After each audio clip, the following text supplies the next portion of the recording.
నారా లోకేష్ అనే నేను శాసనము ద్వారా నిర్మితమైన భారత రాజ్యాంగం పట్ల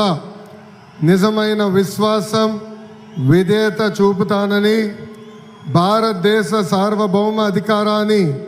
సమగ్రతను కాపాడుతానని, ఆంధ్రప్రదేశ్ రాష్ట్ర మంత్రిగా నా కర్తవ్యాలను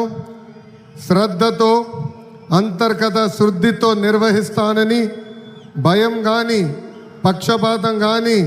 రాగద్వేషాలు కానీ లేకుండా రాజ్యాంగాన్ని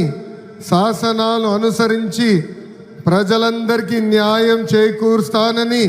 దైవ సాక్షిగా ప్రమాణం చేస్తున్నాను. నేను నారా లోకేష్ అనే నేను ఆంధ్రప్రదేశ్ రాష్ట్ర మంత్రిగా నా పరిశీలనకు వచ్చిన లేదా నాకు తెలియవచ్చిన ఏ విషయాన్ని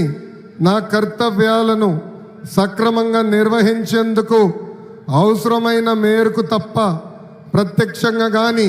పరోక్షంగా కానీ ఏ వ్యక్తికి లేదా వ్యక్తులకు తెలియజేయనని లేదా వెల్లడించనని దైవ సాక్షిగా ప్రమాణం చేస్తున్నాను.